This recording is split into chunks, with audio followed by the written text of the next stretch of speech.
नमस्कार दोस्तों, ज्ञान परीक्षा की इस YouTube चैनल में आप लोगों का स्वागत करता हूं। आज जो है सेशन 66वीं बीपीएससी से रिलेटेड है। 66वीं बीपीएससी का जो ये प्रीवियस क्वेश्चन मैं लाया हूं और ये सेशन जो है काफ़ी महत्वपूर्ण है, इसलिए आप लोग जो है शुरू से अंत तक इस सेशन में बने रहें।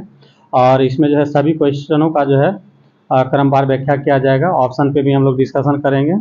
तो चलिए हम लोग जो है इस सेशन को बगैर समय बिताए हुए आगे बढ़ाते हैं। देखिए, आज का पहला क्वेश्चन है,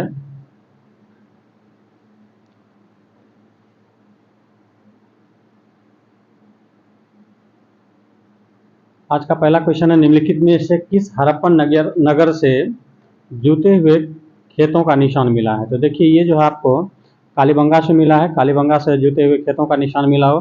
ठीक, अब इसमें एक्स्ट्रा क्वेश्चन जैसे धौलावीरा से जो आपको सुंदर जल निकासी का प्रबंधन का जो है साक्ष्य मिला है। मोहनजोदड़ो से जो है सबसे बड़ा अन्नागार अश्नागार और नाच करती हुई जो है डांस करती हुई नर्तकी का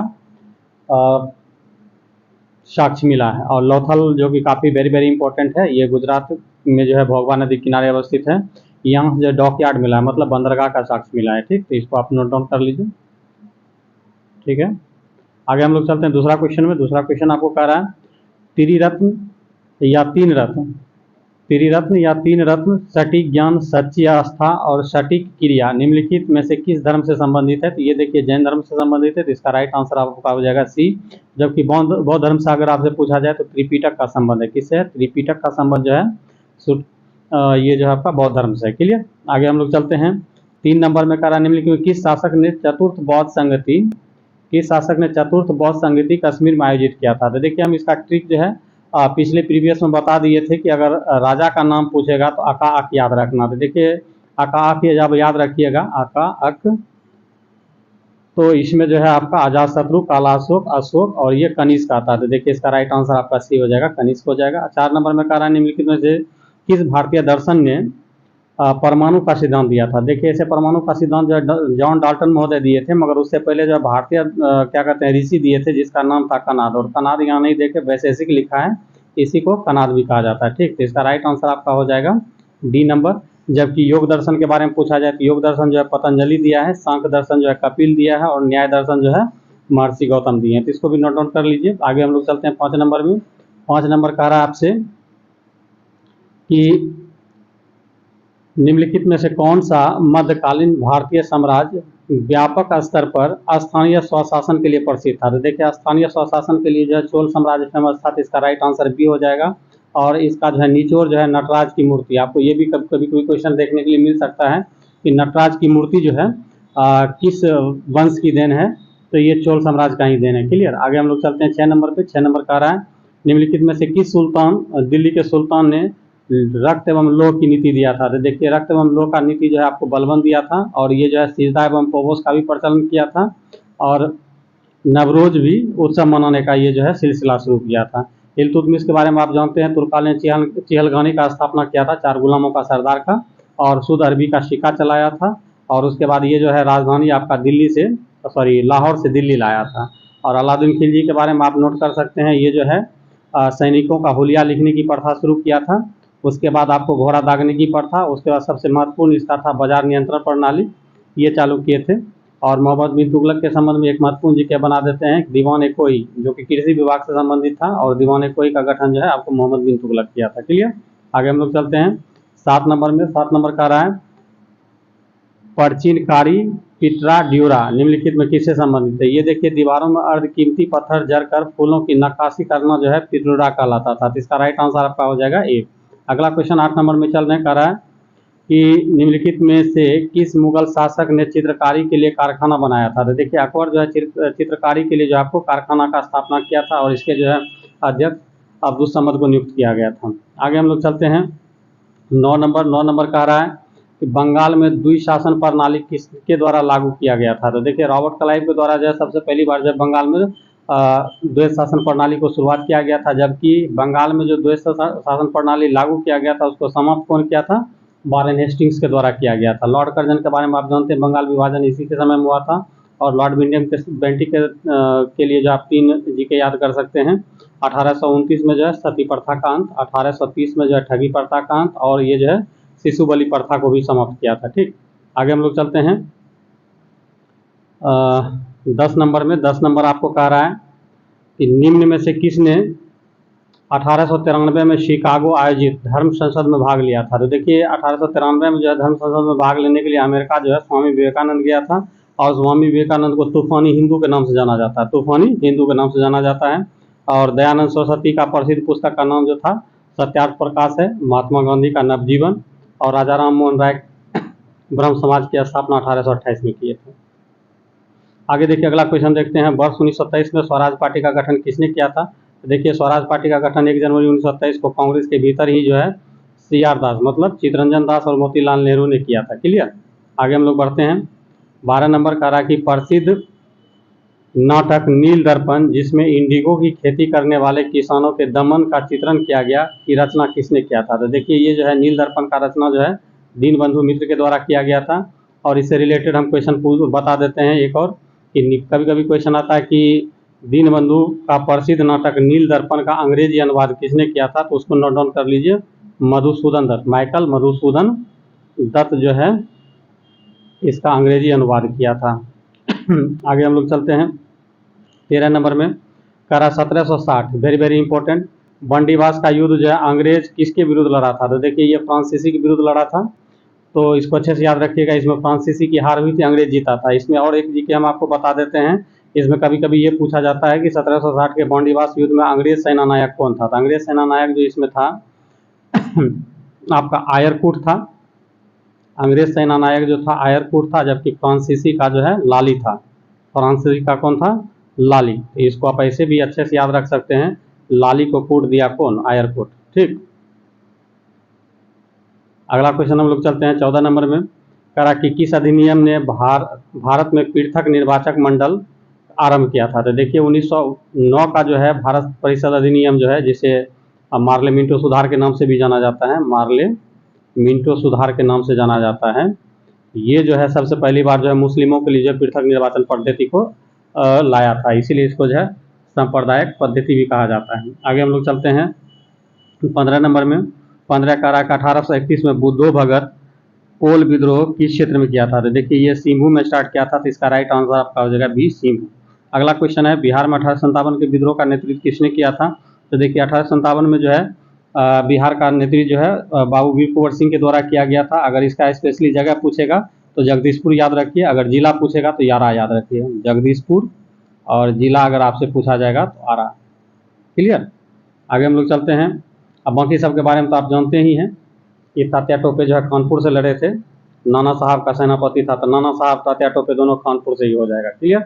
आगे हम लोग चलते हैं 17 नंबर में। 17 नंबर का रहा है कि चंपारण में इंडिगो, इंडिगो मतलब नील की खेती, तो इंडिगो के किसानों की दशा की और गांधी जी का ध्यान आकर्षित किसने कराया था। तो देखिए ये पश्चिमी चंपारण का एक किसान था राजकुमार शुक्ल, वही उसको जो है ध्यान आकर्षित करवाया था। कब करवाया था, तो 1916 का लखनऊ अधिवेशन हुआ था, वहीं पे गांधी जी से रिक्वेस्ट किए थे कि आप जो है चंपारण आइए, वहाँ किसानों की स्थिति बहुत दयनीय है श्रीमान। ठीक। आगे हम लोग चलते हैं 18 नंबर में। कह रहा कि प्राचीन महाजनपद मगध की प्रथम राजधानी कहाँ। तो देखिए प्राचीन महाजनपद मगध की राजधानी जो थी राजगीर था, राजगृह था, जिसे अभी वर्तमान में राजगीर के नाम से जाना जाता है। तो इसमें कोई ऑप्शन नहीं है, तो इसलिए राइट आंसर आपका ये हो जाएगा। इससे रिलेटेड हम एक क्वेश्चन बताते चलते हैं, उसको नोट डाउन कर लीजिए फटाफट।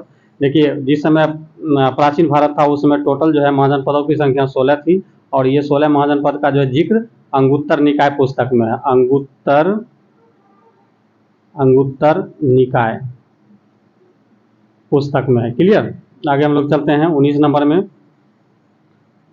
19 नंबर का रहा है स्वामी सहजानंद निम्नलिखित में किससे संबंधित थे। तो देखिए स्वामी सहजानंद जो है किसान आंदोलन के नेता थे, तो इसका राइट आंसर आपका सी हो जाएगा। देखिए स्वामी सहजानंद जो है 2 किसान सभा का स्थापना किया था, दोनों को हम बता देते हैं। सबसे पहले नोट कर लीजिए बिहार प्रांतीय किसान सभा, जिसकी स्थापना 1929 क्या कहते हैं सोनपुर के मेला में किया गया था, और एक अखिल भारतीय किसान सभा का स्थापना 1936 लखनऊ में किया गया था। दोनों नोट डाउन कर लीजिए, दोनों बहुत बार पूछा जाता है। आगे हम लोग चलते हैं 20 नंबर में। 20 नंबर का रहा कौन सा भारत में गांधी जी का प्रथम सत्याग्रह आंदोलन था जिसमें उन्होंने सविनय अवज्ञा का प्रयोग किया था। तो देखिए बिहार में सबसे पहला जो था चंपारण 1917 में स्टार्ट किए थे। क्लियर। आगे हम लोग बढ़ते हैं 21 नंबर में। कह रहा कि ब्रिटिश शासनकाल में संविधान के विकास से कौन सा कानून ऐतिहासिक युग नहीं था। तो देखिए 1773 आया था, 1833 भी आया था, 1919 भी आया था, जबकि protection of civil right act 1955 जो है ये ब्रिटिश शासनकाल में नहीं लाया गया था। तो इसका राइट आंसर आपका डी हो जाएगा। ठीक, अब यहाँ पे एक दो हम जीके बताते चलते हैं। 1773 रेगुलेटरी एक्ट के तहत जो है कलकत्ता में एक क्या कहते हैं उच्चतम न्यायालय की गठन किया गया था, जिसका प्रथम जो है न्यायाधीश बने थे एलिजा एम्पे बने थे। कौन बने थे? एलिजा एम्पे। आगे हम लोग चलते हैं 22 नंबर में। 22 नंबर का रहा प्रसिद्ध गीत सरफरोशी की तमन्ना अब हमारे दिल में है के रचयिता कौन है? तो देखिए हम लोग बचपन से याद करते आ रहे हैं राम प्रसाद बिस्मिल, मगर ऐसा नहीं था। बीपीएससी इसका नया आंसर दिया था और ई लिया था। अब यहाँ ये जानने की बात है कि आखिर इसको लिखा कौन था, तो इसको आप नोट डाउन कर लेते हैं। क्या कहते हैं, बिस्मिल अजीमाबादी लिखा था। बिस्मिल अजीमाबादी, अजीमाबादी, अजीमाबादी, बिस्मिल अजीमाबादी। आगे हम लोग चलते हैं 23 नंबर का बंगाल विभाजन का प्रत्याघात के रूप में कौन सा आंदोलन शुरू हुआ था? तो देखिए स्वदेशी आंदोलन चलाया गया था 1906 ईस्वी में, जबकि असहयोग आंदोलन 1920 में चला था, सविनय अवज्ञा आंदोलन 1930 में चला था, और पूर्ण स्वराज का आंदोलन जो है ऐसा कोई आंदोलन है नहीं, पूर्ण स्वराज का संकल्पना 1929 में जवाहरलाल नेहरू द्वारा दिया गया था। आगे हम लोग चलते हैं 24 नंबर करा कि वर्ष 1945-46, तो 45-46 ने 1945 दिल्ली में आईएनए हो गया। ये सुभाष चंद्र बोस का जो है आज़ाद हिंद फौज था, उसी का नाम आईएनए है इंग्लिश में। आईएनए के मुकदमे के पक्ष में पेश हुए वकील थे। तो देखिए इसमें जो पेश हुए वकील थे वो भोला भाई देसाई थे। हालांकि इसमें बहुत सारे वकील थे, आप नोट डाउन कर लीजिए। जवाहरलाल नेहरू भी थे, उसके बाद के.एन. काटजू भी था, तेज बहादुर सप्रू और भोला भाई देसाई थे। तो देखिए यहाँ पे क्वेश्चन है आपको कि 1945-46 में दिल्ली में हुए आईएनए के मुकदमे के पक्ष में पेश हुए वकील। तो देखिए भोला भाई देसाई जो है ये पेश हुआ था, मगर आपसे पूछेगा कि दिल्ली में हुए आईएनए के मुकदमे का कौन सा वकील नेतृत्व किया था, तब उस समय उसका आंसर जो है तेज बहादुर सप्रू हो जाएगा। ठीक, ये थोड़ा सा ध्यान रखिएगा। आगे हम लोग चलते हैं। मैडम भिकाजी कामा भारत के तिरंगी स्वतंत्रता ध्वज को सर्वप्रथम कहाँ फहराया था? तो देखिए स्टुटगार्ट जर्मनी में सबसे पहले जो है मैडम भिकाजी कामा जो है तिरंगा को फहराया था, और मैडम भिकाजी कामा जो है भारतीय क्रांति का माता कहा जाता है। क्लियर। आगे हम लोग चलते हैं। करा कौन सा युग्म सही सुमेलित है? तो देखिए विनोबा भावे द्वितीय व्यक्तिगत सत्याग्रही थे? नहीं, ये जो है प्रथम सत्याग्रही थे। ये हम पिछले प्रीवियस में डिस्कस करवा चुके हैं। सी.आर. दास, चित्तरंजन दास को देशबंधु कहा जाता है, यही आपका राइट आंसर है। देशबंधु जो है चित्तरंजन दास को कहा जाता है।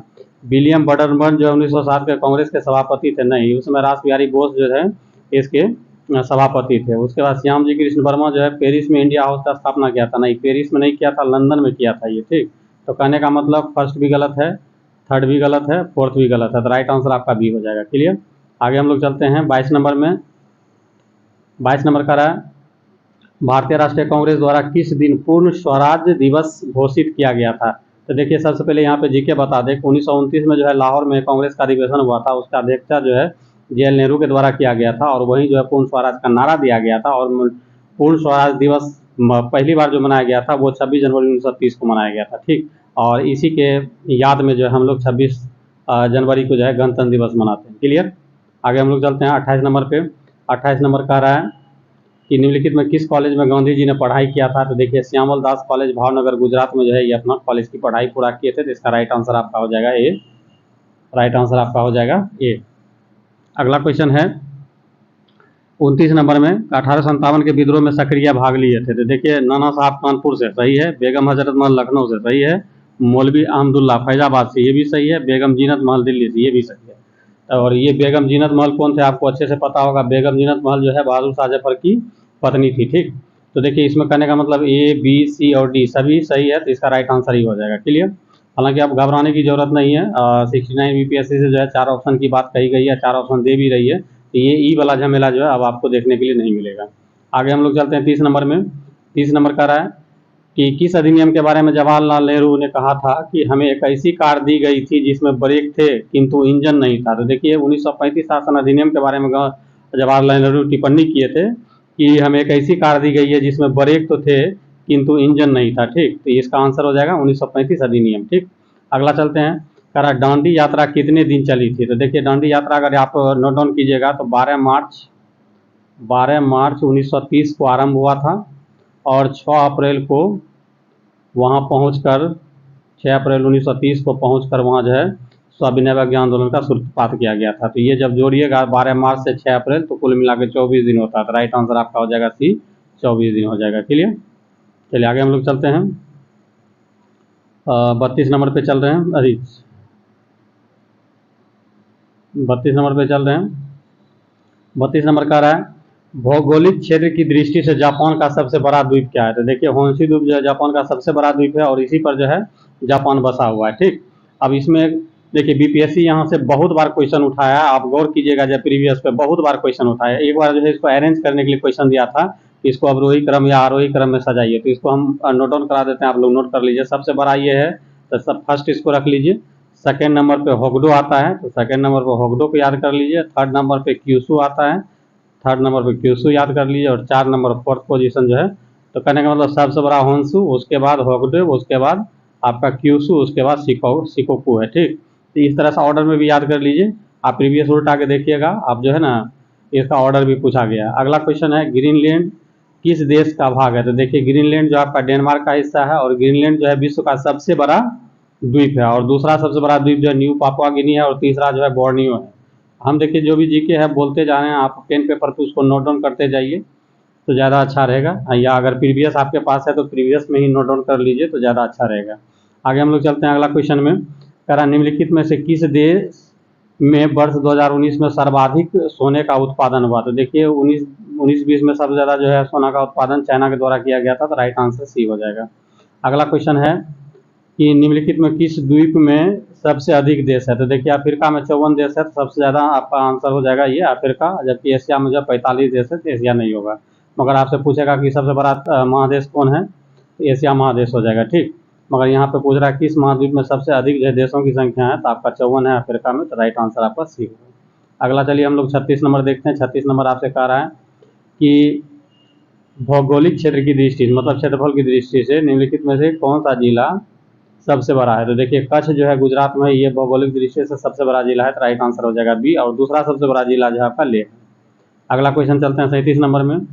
देखिए भारत का 13वां प्रधान बंदरगाह किस राज्य में स्थापित किया जाएगा। तो देखिए अभी हाल फिलहाल में भी चर्चा में है, उस बंदरगाह का नाम बधावन है। बधावन बंदरगाह ये बहुत चर्चा में है अभी। तो ये जो है महाराष्ट्र में स्थापित किया जाएगा। ठीक।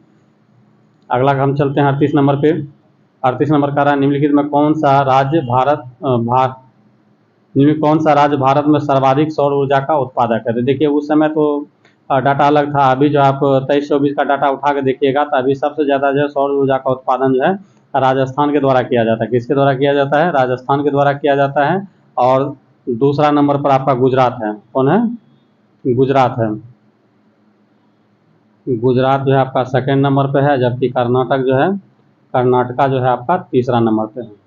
क्लियर, नोट डाउन कर लीजिए। राजस्थान 1 नंबर पे, गुजरात 2 नंबर पे, कर्नाटका 3 नंबर पे। ठीक।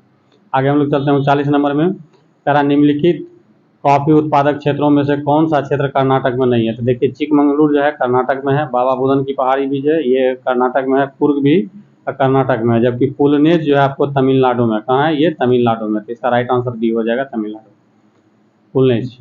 आगे 40 नंबर में चल रहे हैं। कह रहा निम्न हिमालय पर्वत श्रेणी में से किस पर्वत श्रेणी को अटल टनल पार करती है। तो देखिए पूर्वी पीर पंजाल को जो है ये अटल टनल पार करती है और इसकी दूरी लंबाई जो है 0.2 किलोमीटर है। ये दूरी भी पूछा हुआ है बीपीएससी के द्वारा। आगे हम लोग चलते हैं 41 नंबर में। कह रहा 2011 की जनगणना के अनुसार भारत के किस राज्य के आदिवासियों की आबादी का प्रतिशत उसकी कुल आबादी की तुलना में सबसे अधिक है। देखिए मिजोरम का जो है सबसे ज़्यादा है। तो इसका राइट आंसर हो जाएगा 41 का सी, मिजोरम। चलिए 42 नंबर में चल रहे हैं। ये पॉलिटी सेशन स्टार्ट हो गया है। पॉलिटी को हम लोग देखते हैं अच्छे से। करा विधि का नियम या कानून का अधिराज्य का अर्थ है। तो देखिए विधि का नियम या कानून का अधिराज्य का मतलब होता है कि सभी नागरिकों के लिए एक कानून और सभी के लिए एक न्यायतंत्र। तो इसका राइट आंसर आपका हो जाएगा ए। राइट आंसर आपका होगा ए। अगला क्वेश्चन हम लोग चलते हैं 43 नंबर। करा कि पंचायती राज संस्था 29 विषय की कार्यसूची किस अनुच्छेद के अंतर दी गई है। तो देखिए ये जो 243 जी के तहत दिया गया है। अब यहाँ पे हम लोग जान जाते हैं पंचायत राज का गठन अनुच्छेद 40 के द्वारा किया जाता है। पंचायती राज का गठन जो है अनुच्छेद 40 के द्वारा किया जाता है। और पंचायती राज को जो संवैधानिक दर्जा दिया गया था वो 73वें संविधान संशोधन 1993 के द्वारा दिया गया था। क्लियर। आगे हम लोग चलते हैं 44 नंबर क्वेश्चन पे। 44 नंबर क्वेश्चन आपसे पूछ रहा है कि नागरिकता संशोधन कानून का पारित हुआ था। तो देखिए 11 दिसंबर 2019 को जो है नागरिकता संशोधन कानून पारित हुआ, तो इसका राइट आंसर हो जाएगा बी। हालांकि नागरिकता संशोधन एक 2024 में भी आ चुका है, उसको भी अच्छे से देख लीजिएगा। अगला क्वेश्चन है 73वें संविधान संशोधन। अभी जस्ट हम जिक्र किए हैं 73वें संविधान संशोधन का संबंध किससे, पंचायती राज से है। अब देखिए क्वेश्चन पूछ रहा है 73वें संविधान संशोधन कानून की वैधानिक की शुरुआत किस संविधान संशोधन बिल से हुई थी। देखिए ये आपका जो है 64वां संविधान संशोधन बिल 1989 के द्वारा जो है 73वें संविधान संशोधन की वैधानिक शुरुआत हुई थी। क्लियर, तो राइट आंसर आपका हो जाएगा डी, 64वां संविधान संशोधन। 40 नंबर में आइए। 40 नंबर का रहा है कौन सा विकेंद्रीकरण डिसेंट्रलाइजेशन का विशिष्ट मतलब उसका जो है अभी अब नहीं है। तो स्वायत्ता, सॉवरेनिटी है, लोक सार्वभौमिकता भी है, स्थानीय समुदाय की आत्मविश्वास को जगाना ये नहीं है, स्थानीय समुदाय को सशक्त करना ये है। तो आपसे पूछ रहा कौन नहीं है, तो इसका राइट आंसर आपका हो जाएगा सी, स्थानीय समुदायों में आत्मविश्वास को नहीं जगाना ये जो है विकेंद्री डिसेंट्रलाइजेशन का ये जो है पार्ट नहीं है। आगे हम लोग चलते हैं 47 नंबर में। 47 नंबर का रहा है भारत के संविधान का कौन सा अनुच्छेद भारतीय निर्वाचन आयोग की स्थापना से संबंधित है। देखिए अनुच्छेद 324 जो है ये भारतीय निर्वाचन आयोग से संबंधित है, इसका राइट आंसर हो जाएगा 324। आगे हम लोग चलते हैं 48 में। 48 का रहा है कि भारत में औद्योगिक क्षेत्र की उपलब्धि को मापने के लिए निम्न में से कौन सी संस्था औद्योगिक उत्पादन सूचकांक को जारी करता है। तो इसका राइट आंसर हो जाएगा CSO, केंद्रीय सांख्यिकी कार्यालय। इसकी स्थापना जो 1951 में किया गया था, जबकि इसका हेडक्वार्टर कहाँ है, कोलकाता में। कहाँ है, कोलकाता में है। तो यही जो है आपका औद्योगिक उत्पादन सूचकांक जारी किया जाता है। तो इसका राइट आंसर सी हो जाएगा। अगला क्वेश्चन है 49 नंबर। देखिए 49 नंबर जो है ये अब क्वेश्चन अब आना बंद हो गया, क्या कि व्यापार करने की सरलता मतलब इसको ease of doing business report कहा जाता था, जो वर्ल्ड बैंक के द्वारा जारी किया जाता था। अब इसको जारी नहीं किया जाता, तो यहाँ सब संभावना भी नहीं है क्वेश्चन पूछने का, तो इसको हम लोग छोड़ देते हैं। आगे हम लोग चलते हैं 50 नंबर में। ये उस समय का करंट क्वेश्चन है, इसको भी छोड़ दे रहे हैं। 51 नंबर में आइए। देखिए PM कुसुम योजना। PM कुसुम योजना का उद्देश्य क्या है। तो देखिए ये जो है पंप सेट जो डीजल किरोसिन से चलता था उसको जो है सोलर लाइट से कनेक्ट करने के लिए ये PM कुसुम योजना लाया गया था। तो देखिए कहाँ पे ये बात जिक्र है, AB में तो नहीं था। तो इसका राइट आंसर हो जाएगा किसानों की डीजल और किरोसिन की निर्भरता समाप्त करना और पंप सेट को सौर ऊर्जा से जोड़ना। तो राइट आंसर आपका डी हो जाएगा। क्लियर। आगे हम लोग चलते हैं। ये भी उस समय का करंट क्वेश्चन है, इसको 52 नंबर को हम लोग छोड़ रहे हैं। 53 नंबर, चलिए इसको हम लोग देख लेते हैं।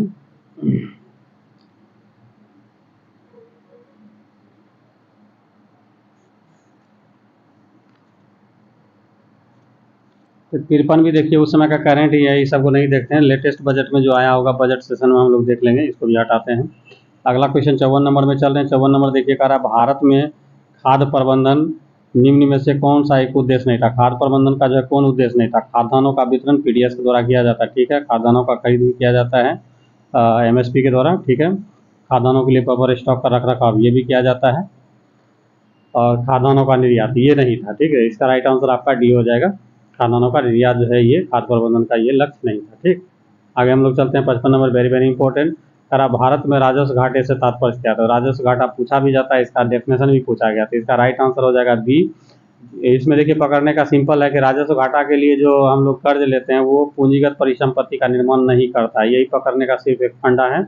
वो जो है भारत में कैपिटलाइज को जो है फॉर्मेशन नहीं करता है। तो इसका देखिए भारत सरकार को अपने उन व्यय के वित्त पोषण के लिए उधार लेने की आवश्यकता है जो पूंजीगत परिसंपत्ति का निर्माण नहीं करते हैं। तो इसका राइट आंसर आपका बी हो जाएगा। क्लियर। आगे हम लोग चलते हैं 56 नंबर में। 56 नंबर देखिए कह रहा है कि 2019-20, तो अभी अगर आप 24 की भी बात करते हैं तो अभी देखिए 24 के डाटा के अनुसार बता रहे हैं कि 2024 में कौन सा देश भारत का सर्वाधिक व्यापारी भागीदार वाला देश बना है। तो देखिए संयुक्त राज्य अमेरिका को पछाड़ के फिर चीन 1 नंबर पे आ गया। चीन 1 नंबर पे है, अमेरिका जो है 2 नंबर पे है।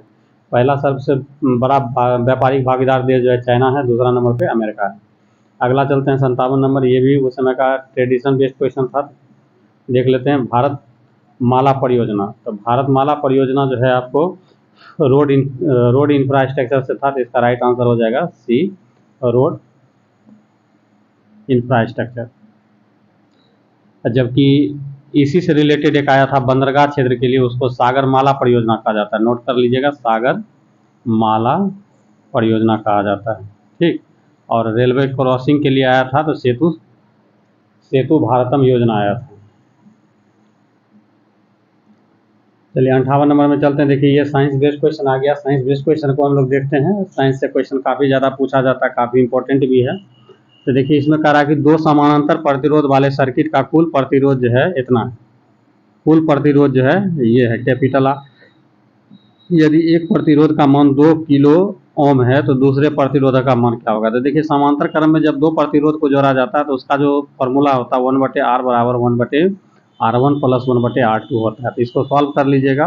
1/R देखिए तो टोटल इसका इक्विवेलेंट रेजिस्टेंस का वैल्यू दिया हुआ है 1.03 बराबर एक और ओम दिया है 2 प्लस R2, दूसरा प्रतिरोध पूछ रहा है तो 1/R2। तो ये R2 को डिफाइन कर लीजिएगा, डिफाइन कीजिएगा 4.70 आएगा। ठीक है, आगे हम लोग चलते हैं 59 नंबर। वेरी वेरी इंपॉर्टेंट ये क्वेश्चन आएगा, हो सकता है कि बार इसको उल्टा के पूछे। गर्म करने पर एक अर्धचालक का प्रतिरोध। तो देखिए गर्म करने पर एक अर्धचालक का प्रतिरोध जो है घटता है, लेकिन चालकता क्या होता है, बढ़ता है। तो हो सकता है कि बार बीपीएससी जो है चालकता के बारे में पूछे कि गर्म करने पर एक अर्धचालक का चालकता क्या होता है। तो ये याद रखिएगा बढ़ता है, क्योंकि प्रतिरोध घटेगा तो कंडक्टिविटी बढ़ेगा। ठीक है, आगे हम लोग चलते हैं 60 नंबर। कह फैराडे स्थिरांक। फैराडे स्थिरांक क्या है, सार्वभौमिक स्थिरांक है, कांस्टेंट वैल्यू होता है, इसलिए राइट आंसर आपका डी हो जाएगा। और फैराडे जो है विद्युत धारिता का मात्रक है। अगला क्वेश्चन है प्रकाश वर्ष किसकी इकाई है। तो ये दूरी का इकाई है। और एक प्रकाश वर्ष बराबर कितना होता है, आप लोग तो अच्छे से बहुत पहले से रटते आ रहे हैं, 9.46 10⁻⁵ मीटर। अच्छे से याद रखिए इसको। और यहाँ पर अगर आपसे पूछे कि दूरी मापने की सबसे बड़ी यूनिट कौन है तो पारसेक है, उसको भी नोट डाउन कर लीजिए। देखिए 62 नंबर भी वेरी वेरी इंपॉर्टेंट क्वेश्चन। जब प्रकाश एक माध्यम से दूसरे माध्यम में जाता है तो निम्नलिखित कौन सा नहीं बदलता है। तो देखिए इसका फ्रीक्वेंसी जो है नहीं बदलता, बाकी सब चीज बदलता है। ठीक, आगे हम लोग चलते हैं 63 नंबर में। 63 नंबर कह रहा है विद्युत चुंबकीय तरंग का वेग होता है। तो देखिए सिंपल इसको याद करने का, रट्टा मारना नहीं है। विद्युत चुंबकीय तरंग का वेग जो होते हैं प्रकाश के वेग के बराबर होते हैं, और प्रकाश का वेग जो होता है 3 × 10⁸ मीटर पर सेकेंड होता है। तब देख लीजिए इसका राइट आंसर आपका ये हो जाएगा। और विद्युत चुंबकीय तरंग की संकल्पना मतलब कॉन्सेप्ट जो दिया था मैक्सवेल दिया था। कौन दिया था, मैक्सवेल दिया था। इसको भी नोट डाउन कर लीजिए। ठीक है, आगे हम लोग चलते हैं 64 नंबर। कह रहा कि पहला व्यक्ति जिसने चांद पर अपना कदम रखा था। तो ये देखिए नील आर्मस्ट्रांग था जो पहला कदम रखा था। कब रखा था, 1969 में रखा था। कब रखा था ये, 1969 में। और किस रॉकेट से गया था, तो ये अपोलो 11 से गया था। क्लियर, आगे हम लोग चलते हैं 65 नंबर। कह निम्नलिखित में सबसे अधिक श्यानता किसकी होती है। तो श्यानता का मतलब क्या होता है, देखिए दो परतों के बीच जो है घर्षण जो लगता है उसी को श्यानता कहा जाता है। तो यहाँ पर देख लीजिए जो जितना गाढ़ा होगा उसमें श्यानता ज़्यादा होगा। ठीक, तो इसमें देखिए जल, वायु, रक्त और शहद, इसमें सबसे ज़्यादा गाढ़ा शहद है, इसलिए सबसे ज़्यादा श्यानता किसमें होगी, शहद में होगी। ठीक है, आगे हम लोग चलते हैं अगला क्वेश्चन 66 नंबर। ये उस समय का करंट था, अभी फिर चर्चा में रहा है, इसलिए इसको देख लेते हैं। भारत की पहली स्वदेशी एंटी रेडिएशन मिसाइल का नाम क्या था। देखिए इसका नाम जो है रुद्रम है, राइट आंसर हो जाएगा डी। अगला है प्लूटोनियम न्यूक्लियोटाइड 94, प्लूटोनियम 242 के नाभिक में न्यूट्रॉन संख्या क्या होता है। तो देखिए यहाँ पे हम सिंपल बताते हैं, ये जो नीचे 94 है ये परमाणु संख्या होता है। परमाणु संख्या Z बराबर P बराबर E होता है, मतलब ये हो गया आपका कितना, 94 हो गया। और ऊपर जो होता है द्रव्यमान संख्या होता है उसको A बोलते हैं, और ये जो होता है 242 होता है। अब फार्मूला होता है A बराबर P प्लस N होता है। क्या होता है, A बराबर P प्लस N। N आपको A जो है 242 दे दिया है, और P यहाँ से देखिए Z बराबर P बराबर ही है, तो P कितना हो गया, 94। तो यहाँ 94 ले लीजिए, आप प्लस N ले लीजिए। तो N बराबर जब निकालिएगा तो 242 और माइनस 94, तो इसको घटाइएगा तो आपका 12 में से 4 जाएगा तो 8, 48, मतलब 148। इसका राइट आंसर बी बन जाएगा। और इसका देखिए तो हम फार्मूला बता दिए, मगर सिंपल फंडा ऐसा जब क्वेश्चन आया और न्यूट्रॉन पूछ दे, ये दोनों को घटा दीजिए, आपको न्यूट्रॉन की संख्या आ जाएगा। ठीक, जैसे मान लेते हैं C612 है, इसमें न्यूट्रॉन की संख्या पूछेगा तो 12 - 6 बराबर 6 हो जाएगा। अब मान लेते हैं क्या कहते हैं सोडियम का, जैसे सोडियम का 11 Na23 होता है, तो इसमें पूछेगा तो 23 - 11 बराबर आपका कितना हो जाएगा, 12 हो जाएगा। या ऑक्सीजन का पूछेगा तो ऑक्सीजन का जो है 8 और 16 होता है, तो इसको घटाइएगा 8 हो जाएगा। ठीक, तो यही होता है न्यूट्रॉन निकालने का तरीका। अगला क्वेश्चन बोल सकते हैं 68 नंबर पे। करा पुलिस द्वारा नशे में गाड़ी चलाने वाले की सांस की जांच के लिए फिल्टर पेपर में क्या होता है। तो देखिए पोटेशियम डाइक्रोमेट सल्फ्यूरिक एसिड होता है, यही आपका राइट आंसर हो गया ए। पोटेशियम डाइक्रोमेट सल्फ्यूरिक अम्ल होता है। क्लियर, आगे हम लोग चलते हैं, करा ग्लूकोज को एथिल अल्कोहल, एथिल अल्कोहल मतलब हो गया शराब, जिसका सूत्र होता है C2H5OH होता है। करा एथिल अल्कोहल में किस एंजाइम द्वारा बदल दिया जाता है? तो ये देखिए जैमेज के द्वारा बदल दिया जाता है, तो राइट आंसर आपका हो जाएगा सी, जैमेज। अगला क्वेश्चन हम लोग 70 नंबर चल रहे हैं, वेरी वेरी इंपॉर्टेंट। करा चूने का पानी किसके कारण दूधिया मतलब दूधिया टाइप का हो जाता है? तो ये CO2 गैस के कारण जो है दूधिया हो जाता है, ठीक। और चूने का पानी किसके कारण दूधिया हो जाता है? तो CO2 के कारण, क्लियर। अगला क्वेश्चन है, पेट्रोल और डीजल के अधूरे जलने से कौन सी गैस उत्पन्न होती है? तो देखिए कार्बन मोनोऑक्साइड गैस उत्पन्न होती है, जिसका सूत्र CO होता है, इसे दमघोटू गैस भी कहा जाता है, क्लियर, विषैली होती है ये। अगला क्वेश्चन है, एक घोल का pH मान 3 से 6 बदला जाता है तो H+ आयन की सांद्रता क्या हो जाएगी? तो देखिए इसमें जो pH का वैल्यू 1 होता है तो वो 10 को रिप्रेजेंट करता है, ठीक ना। तो जैसे 2 होगा तो 100 को रिप्रेजेंट करेगा, 3 होगा तो आपको 1000 को रिप्रेजेंट। तो देखिए 3 से 6 हो रहा है, मगर ये जैसे जैसे बढ़ेगा pH का वैल्यू तो इसका अम्लीयता गुण जो है घटेगा, अम्लीयता गुण क्या होगा? घटेगा। तो इसलिए जो है 1000 गुनी क्या हो जाएगा? कम हो जाएगा। तो राइट आंसर आपका डी हो जाएगा, ठीक। आगे है क्वेश्चन, कहा कि रेत और नेफ्थलीन के मिश्रण को किसके द्वारा अलग किया जाता है? तो ये देखिए उर्ध्वपातन विधि द्वारा जो है अलग किया जाता है, और इसका सबसे सुपर क्वेश्चन जो पूछने का वाला जो रहता है हमेशा, कपूर, कपूर किस विधि द्वारा शुद्ध किया जाता है? उर्ध्वपातन विधि द्वारा शुद्ध किया जाता है, क्लियर। अगला क्वेश्चन है 74 नंबर में, करा बेंजीन में सिग्मा और पाई बॉन्ड की संख्या कितनी होती है? तो पहले देखिए बेंजीन का सूत्र क्या होता है? C6H6 होता है, ठीक। इसका जो मतलब स्ट्रक्चर होता है थोड़ा सा हम बना देते हैं, C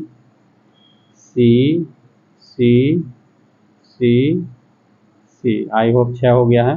और इसमें जो है देखिए एक छोड़कर एक कार्बन के बीच जो डबल बॉन्ड होता है, और सपोज दैट अगर यहाँ डबल बॉन्ड लेते हैं तो ये सिंगल रहेगा, ये डबल रहेगा, 2 2 4 अपना एक और कहीं बैठेगा ये इसके बीच और इसके बीच। तो देखिए इसको छोड़ के फिर यहाँ आएंगे तो यहाँ डबल बॉन्ड होगा, और प्रत्येक कार्बन के पास एक एक हाइड्रोजन होता है, प्रत्येक कार्बन के पास एक एक हाइड्रोजन होता है, क्लियर, एक एक हाइड्रोजन। यहाँ पर जब हम अगर गौर करें, एक जगह अगर गौर करेंगे इस पे, तो देखिए जहाँ जहाँ सिंगल बॉन्ड होता है वहाँ एक सिग्मा होता है, और जहाँ डबल होता है वहाँ एक सिग्मा और एक पाई होता है। यहाँ जब काउंट कीजिएगा तो एक कार्बन के लिए जो आपका 3 सिग्मा हो जाता है और एक पाई हो जाता है, तो कुल मिला के 3 जगह डबल बॉन्ड है तो 3 पाई हो जाएगा। उसके बाद जब जोड़िएगा तो आपका 3 चौक 12, तो मतलब 12 को सिग्मा बॉन्ड हो जाएगा। तो इसमें इसका राइट जो आंसर बनेगा 12 और 3 का, मतलब सिग्मा 12 बॉन्ड बनेगा और पाई जो है 3 बॉन्ड बनेगा, क्लियर।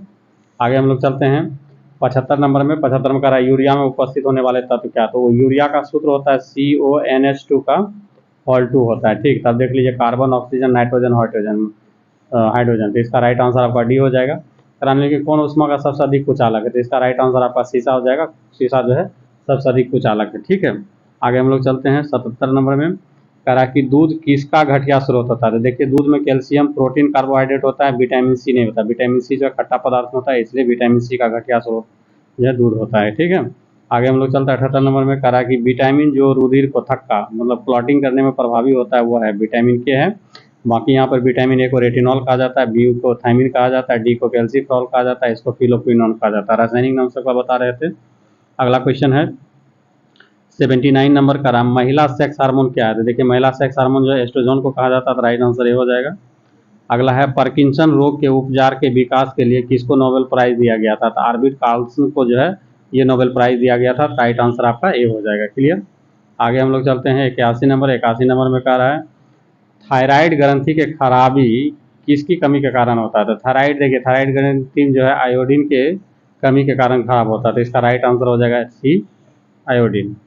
अगला क्वेश्चन देखिए, ये क्वेश्चन देखिए 69वीं BPSC में भी पूछा था, और यहाँ फिर ये आपका 66वीं में भी था। तो ये क्वेश्चन यहाँ से कॉमन किया गया था, करवाहट के लिए मानव जीव का संवेदनशील क्षेत्र कौन होता है? तो देखिए करवाहट के लिए जो आपका जीव का सबसे पीछे वाला भाग जो है जिम्मेवार होता है, जबकि मीठा के लिए जो है आगे वाला ये टिप जो होता है आगे वाला जो होता है वो मीठा के लिए होता है, क्लियर। और ये जो 69वीं BPSC में आपके पास जो क्वेश्चन पूछा था उसमें ये दिया था कि मानव जीव का जो है स्वाद क्या है, तो उसमें बहुत सारा दिया था, 7 टाइप का दिया था जिसमें छांटना था, तो वो आप देख लीजिएगा 69वीं BPSC में एक क्वेश्चन आया हुआ था, ठीक। तो इसका राइट आंसर आपका सी हो जाएगा। अगला क्वेश्चन है 83 नंबर। 83 नंबर देखिए, अदरक तना है जड़ नहीं, क्योंकि इसमें नोड और एंटी नोड्स होते हैं, मतलब इसमें गांठ और पोड़ियाँ होती है, इसलिए राइट आंसर आपका बी हो जाएगा। अगला 84 नंबर में कह रहा है सबसे मीठी चीनी कौन है? तो सबसे मीठी चीनी इसमें जो फ्रक्टोज होता है और ये फल में पाया जाता है, तो इसलिए राइट आंसर आपका ए हो जाएगा, क्लियर। अगला क्वेश्चन 85 नंबर में हम लोग चलते हैं। 85 नंबर कह रहा है कि कौन सा एक सच्चा फल नहीं है। तो देखिए इसमें सेब जो है सच्चा फल नहीं है। सेब और सच्चा फल वो होता है जो अंडाशय से बनता है, ठीक। तो देखिए इसका और कुछ एग्जांपल हम दे देते हैं, उसको नोट डाउन कर लीजिए। सेब के अलावे जो है आपका नाशपाती, नाशपाती ये भी जो है फॉल्स फ्रूट है। उसके बाद स्ट्रॉबेरी, स्ट्रॉबेरी ये भी आपका फॉल्स फ्रूट है। काजू आपका फॉल्स फ्रूट है और कटहल आपका फॉल्स फ्रूट है। तो इतना ध्यान में रखिए तो आप छांट सकते हैं, ये सब फॉल्स फ्रूट है, ठीक, सच्चा फल नहीं है। आगे हम लोग चलते हैं 86 नंबर, वेरी वेरी इंपॉर्टेंट। खराब फलियाँ अत्यधिक पौष्टिक होती है क्योंकि उनमें प्रचुर मात्रा में होती है। तो ये लेग्यूमस कुल का पौधा होता है और लेग्यूमस कुल के पौधे में जो है प्रोटीन सबसे ज़्यादा होता है। तो राइट आंसर आपका हो गया बी, प्रोटीन। अगला क्वेश्चन है 87 नंबर, करा कि लौंग पौधे के किस भाग से प्राप्त होता है। तो देखिए लौंग जो है फूल कली से प्राप्त होता है। तो इसका राइट आंसर हो जाएगा डी, फूल की कली से। अगला, मांसपेशी में दर्द के उपचार के लिए कौन से विकिरण का प्रयोग किया जाता है। देखिए इंफ्रारेड अवरक्त किरण का प्रयोग किया जाता है। तो राइट आंसर आपका हो जाएगा ये, इंफ्रारेड। अगला चलिए पर्यावरण मुद्दा है, देखिए वेरी वेरी इंपॉर्टेंट ये भी है। भारत के किस राज्य में वन्य जीव अभ्यारण्य सबसे अधिक है। तो देखिए सब राज्यों में अगर पूछेगा तो सबसे ज़्यादा जो है महाराष्ट्र में है, लेकिन स्टेट इंक्लूडिंग यूटी मतलब केंद्र शासित प्रदेश पूछेगा कि मतलब भारत प्रदेश में, मतलब उसमें राज्य और यूटी दोनों आ जाएगा। तो उसमें सबसे ज़्यादा जो है आपका अंडमान निकोबार द्वीप समूह जो है आपका वन्य जीव अभ्यारण्य सबसे अधिक है। क्लियर। आगे हम लोग चलते हैं 90 नंबर में। ये भी क्वेश्चन देखिए रिपीटेड है। 1632 में बिहार में पटना शहर में कौन सी कंपनी अपनी फैक्ट्री स्थापित किया था। तो डच ईस्ट इंडिया कंपनी जो है इसका स्थापना किया था। ये क्वेश्चन देखिए कभी उल्ट मतलब ईस्वी पूछता है, कभी कंपनी का नाम पूछता है, तो इस तरह से, ठीक। एक बार क्वेश्चन आया था कि डच ईस्ट इंडिया कंपनी जो है पटना में कब स्थापित किया गया था। तो उसमें ईस्वी ऑप्शन था, तो 1632 इसका राइट आंसर हुआ था। क्लियर। अगला क्वेश्चन, बिहार की स्थापना कब हुई थी। देखिए 1912 में हुआ था। बंगाल से बिहार को अलग किया गया था और उसमें बिहार में उड़ीसा भी इंक्लूडिंग था। अगला क्वेश्चन, अगर बिहार में 3 कठिया पद्धति नील की खेती के लिए भूमि का कितना भाग अमानत रखा जाता था। तो देखिए 20 कट्ठा का 1 बीघा होता है, इसमें 3 कट्ठा जो है नील की खेती करना अनिवार्य था। तो 3/20, इसका राइट आंसर हो जाएगा सी। 3 कठिया पद्धति में 3 कट्ठा जो अनिवार्य रखा जाता था। क्लियर। अगला क्वेश्चन चलते हैं 93 नंबर। 93 नंबर का रहा बिहार के प्रथम मुख्यमंत्री कौन थे। तो देखिए बिहार के डॉक्टर श्री कृष्ण सिंह जो थे बिहार के प्रथम मुख्यमंत्री थे। अगला क्वेश्चन हम लोग चलते हैं 94 नंबर। 94 नंबर का रहा है कि बिहार में कांग्रेस का प्रथम अधिवेशन कहाँ रखा गया था। तो देखिए पहला, बिहार में 2 अधिवेशन हुआ है। पहला अधिवेशन पटना में हुआ था 1912 ईस्वी में। इसके अध्यक्ष जो थे आर एन माधोलकर थे। और दूसरा जो हुआ था 1922 में गया में, और इसके जो अध्यक्ष थे आपका सी आर दास थे। कौन थे, सी आर दास थे, ठीक। आगे हम लोग चलते हैं, कह रहा जयप्रकाश नारायण कौन सी उपाधि ली थी। तो देखिए जयप्रकाश नारायण को जो है लोकनायक कहा जाता है, ठीक है। लोकनायक जयप्रकाश नारायण के नाम से जाना जाता था, जबकि लोकमान जो है बाल गंगाधर तिलक जाने जाते थे, राष्ट्र नायक जो है सुभाष चंद्र बोस जाने जाते थे, ठीक। आगे हम लोग चलते हैं 96 नंबर। ये देखिए बिहार का ज्योग्राफी है। करा निम्नलिखित खनिज और जिले का युग्म सही है। तो देखिए लाइमस्टोन कैमूर, तो ये सही है। लाइमस्टोन जो कैमूर में मिलता है, कैमूर के पठार में। माइका भागलपुर में नहीं, क्वार्टर्स मधुबनी में नहीं, लेंडजी गया में नहीं। इसका राइट आंसर आपका हो जाएगा ये लाइमस्टोन। अगला क्वेश्चन हम लोग चलते हैं। अगला क्वेश्चन कह रहा है 97 नंबर में, उद्योग और स्थान में से कौन सा युग्म सही नहीं है। उद्योग और स्थान का कौन सा युग्म सही नहीं है। वायल रिफाइनरी बरौनी, ठीक है, 1964 में स्थापित किया गया था रूस के सहयोग से। सीमेंट बंजारी, ये भी सही है। फर्टिलाइजर भोराही, ये भी सही है। रेल डिपो और अभियांत्रिकी भागलपुर, ये नहीं है, वहाँ पर नहीं है। इसका राइट आंसर आपका डी हो जाएगा। अगला क्वेश्चन 98 नंबर का रहा है, बिहार के निम्न जिलों में से किस जिले में पीडमेंट स्वाइप मतलब क्या कहते हैं दलदली टाइप का होता है, और ये मतलब पहाड़ के किनारे तराई क्षेत्र में मिलता है। तो पीडमेंट स्वाइप मिट्टी कहाँ पाई जाती है। तो देखिए ये पश्चिमी चंपारण में मिलता है। राइट आंसर आपका हो जाएगा सी, पश्चिमी चंपारण। अगला क्वेश्चन कर रहा है, बिहार के निम्न प्रशासनिक विभाग युग्मों में से कौन सा युग में गंगा नदी नहीं बहती। तो देखिए इसका राइट आंसर हो जाएगा कोसी और मगध।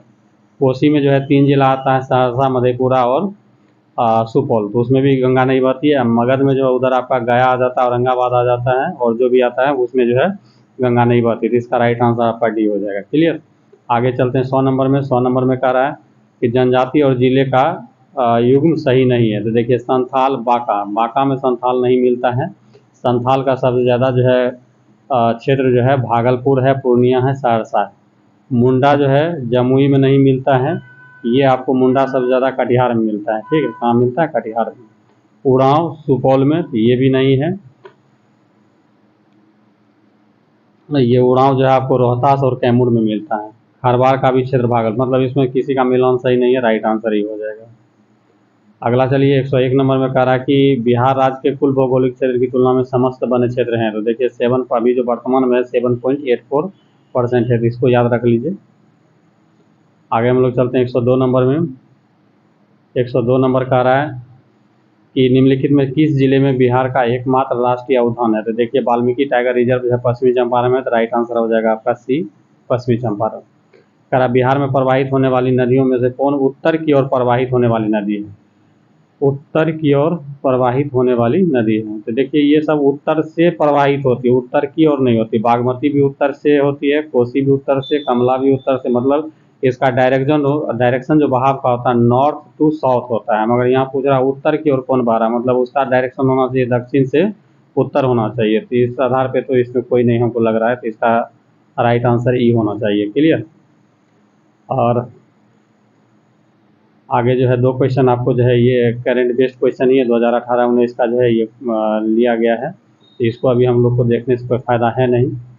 और जैसे ये जीविकोपार्जन योजना दिया था, अभी आप देख लीजिए 24 में जो है 23-24 में आपको जो है कौन सा लेटेस्ट योजना चला है, तो उस पर हम लोग जो है ध्यान रखेंगे, तो उससे क्वेश्चन आएगी तो ज़्यादा संभावना रहेगा बनाने का। ठीक है, तो दोस्तों इतना ही। अब बाकी जो है आपका समसामयिक मुद्दे हैं जो कि अपडेटेड होना चाहिए, और ये करंट जो हमेशा बदलते रहता है, तो इसलिए हम आज इसका डिस्कशन इसमें नहीं कराने वाले हैं। बाकी जितना ट्रेडिशनल बेस्ड क्वेश्चन था सभी का डिस्कशन करा दिए दोस्तों। तो आज के सेशन में इतना ही। बस आप लोग का सहयोग प्यार बना रहे, इसके लिए आप जो है हमारे चैनल को ज़रूर सब्सक्राइब करें, अपने दोस्त को भी शेयर करें। तब तक के लिए दोस्तों इस सेशन में आज इतना ही। धन्यवाद।